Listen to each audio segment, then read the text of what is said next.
I put out the first part of this video about 3 months ago. It was so good that y'all asked for a second part, and even Bella Niger shared it on their Facebook page. Thank you so much, y'all. Thank you, thank you, thank you. These are abnormal things we do, but sadly are considered normal in the world we live in today.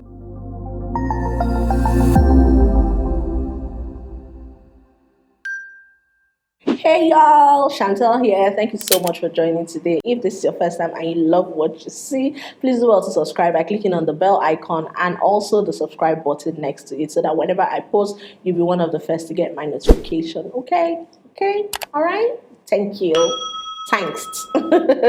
First on my list is calling via WhatsApp video. For this point, I can cry for you people. Why? Why do some people feel the need to call on WhatsApp video?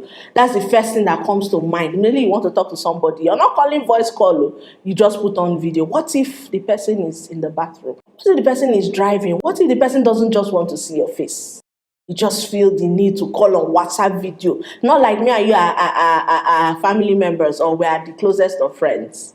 You just take your phone up and you want to call me and it's WhatsApp video. This has become such a normal occurrence, which I don't think should be the case. If you feel the need to talk to someone via WhatsApp video, I feel like the best thing to do is to send a message prior or call via voice call, right? And then tell the person, are you okay with me chatting with you via video call? Let me see your face. Now you can even make jest. I've not seen your face in a while. Let me see your face. But I'm just calling on WhatsApp video, especially when there's no emergency. Please. Yeah, even if nobody said it, I know a lot of people would disagree with me, but I mean, I feel like it's something that I don't see the need to be honest. Because sometimes people are not in the mood to smile and be all lovey-dovey on the phone. They just want to talk very briefly via voice instead of seeing your face. It's what it is. So, yeah. To whom it may concern, please change your ways. Second on my list is visiting unannounced. You will just get ready, put your things together, put yourself together, and show up in front of someone's house without any prior notice. Why? What was the reason? Why did you feel like it was okay to do that? And at the end of the day, some of you will not get to that person's house and you will meet their absence. That's why you will not pick up your phone and call the person, I just there to surprise you. You wanted to surprise you that the person doesn't have a life. Like the person just stays at home waiting for you to come and visit them at will. Does it even make any sense? You just show up at somebody's house, someone will carry their car, start horning at your gate when you're not a family member, like mirroring the first point I mentioned. It's no. The annoying one is on Sundays after church. You'll be looking for where to go and maybe eat Sunday rice or just to go and chill after church. Everybody's running from their house, so to speak. And then you feel like, oh, my house is the best bet for you. Just drive, come to my house.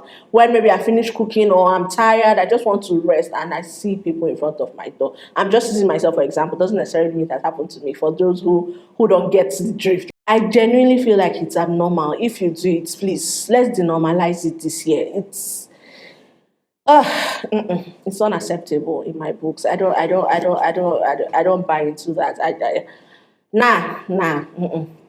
No, please stop it. Something I feel like should be denormalized because at this point it is normal is judging people who just chill and do nothing. They'll call you a lazy person. You're not being productive.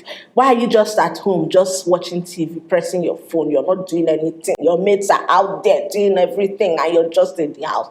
Just because the person decided to take a break for probably a few days or a week or longer. Understand that the world we live in, we just have to keep pushing and working hard to make something for ourselves, but that shouldn't be the case every day. The fact that the person has hustled and just decided to breathe, give themselves a break, doesn't translate to them being lazy. Especially in African homes, when they see you not doing anything, you have committed a crime. Relax. Sometimes you just don't feel like doing anything, you just want to chill, and it is absolutely fine. Our body and mental state need time off sometimes. Body no be firewood. That excerpt is somebody that has gone through it that came up with it, I'm sure. This is why these days you notice a lot of people busy, just busy doing nothing. If you sit them down now and ask them questions regarding that busy bee lifestyle they were trying to portray. Nothing come out. Nothing. Just because they're trying to avoid that negative talk or bashing that they are lazy, they are not bringing anything to the table. That yeah table that I don't know where it came from. It's not a bad thing to zone out sometimes. Just lay in bed, watch a movie, or do anything that relaxes you. Go, go, go, go, go, go, go. When do you ever have the time to stop? Don't live your life for the other man or the society, because last, now you lose. This is not me disputing hard work. You can be a hard worker and then still make out time to take rests. Okay? And for those of you that judge people that are just in their house chilling, you don't know the backstory. You don't know what this person does. So for you to just feel like it's normal to bash them or say something negative just because you wake up every morning and you have your bath and you go out, you feel like you're in a superior position to talk down on them. Nah, stop it. I've talked my own finish. Next point on my list is owing. This one has become so normal that even people shamelessly open their mouths to say that after all, CBN is owing. After all, Donald Trump is owing. After all, Elon Musk is owing. Who am I that I shouldn't owe? You have a very bad character. You have a very bad behavior. If nobody has told you, let me be the one to point it out to you. Owing has become such a normal thing that people will borrow money from you, and when it gets to the time to pay back, they start making trouble. They don't want to give you the money that when they came to borrow, their voices were as mellow as a newborn. You have zero integrity. You can't keep to your word. You live your life each day as if it is normal when you know that someone is suffering a discomfort due to the fact that you are owing them. You put them in that position on purpose because you knew that you had no plans to pay them back. And then you sit down gidiba on the table, opening your dirty mouth to say, after all, CBN is owing. I'm not the first person to owe. What can you do? Now come and arrest me, whether the money will come out. You are very, very silly. It's unacceptable behavior. Stop it if you do it. If you engage in that, stop it. It's not something to be proud of. Even if you're owing somebody and you don't have the money to pay at that time, be kind. Beg them. It's not your rights. Not at all. You have zero rights there. Trying to fight them for their money that you borrowed from them, or you did a business and you're yet to what's the word? Give them dividends. Stop it. Rubbish character. This one. Men cheating and women getting blamed for it. Oh, he cheated because she was too engrossed with the kids. Because she was taking her business so serious, that's why he went out and he cheated. It's her fault. If she had held her man well, he wouldn't have gone out. Some of you are very lucky that I don't use curse words. If not, the type of things I would have said in today's video. It's almost as if the men now are giving trophies for cheating, and then the woman who is innocent in all of this is being bashed for it. Make it make sense. I'm not saying that there's no caveat to this. There are some scenarios that the stories are turned, or the storyline is different, basically. But for the most part, in the society we live in, it has been normalized to blame women for their bad, cheating, what they call it, partners. The men that abuse them emotionally, via battery, you name it. I don't know when we got to this point, and it really irks me when I see things like this on social media. You can be reading from some women, they'll be they're supporting bad thing. Yours is glaring. You can see that this is wrong, and then you just stand on the wrong side knowingly, because you can't tell me that this is not done on purpose.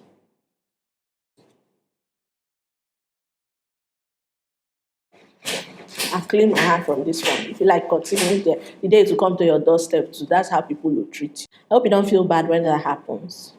Selah. The last point in this video is projecting yourself on others. That is a norm these days, and it is so sad. It refers to placing your negative traits or unwanted emotions onto others, usually without reason. The fact that someone is facing a similar situation doesn't necessarily imply that It'll yield same result as yours. A lot of people now even get mad when you turn down their opinions or advice, citing that they are coming from a good place. Do you think I will hurt you on purpose? Saying that they are trying to protect you, they love you. While that might be the case sometimes, more often than not, it is them projecting themselves on you without even knowing. Some people don't know when they do this thing. The assumption that everyone else has the same values or the same perspective that we do is totally wrong. Deep down, we know that they don't do, but I feel like for so many people, it's just easier to think so. So, yeah, I'll just take it as it is. I believe that because this is the same case I'm going through or I went through, that is how your own will end. Some people even go on ahead to say, it can never be me. It can never be me in this position, because if it was me, this is what I would do. I would bring down heaven on earth. You'll be huffing and puffing, but it is not your life.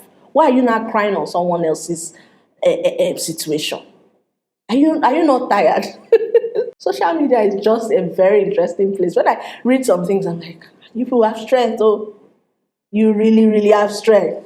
Because with everything going on around you, you have time to insert yourself inside another person's situation and carry it on top of your head as if you're hawking granules.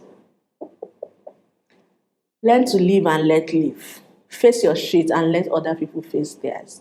If you're not coming from an unbiased place with your advice or your opinions, close your mouth.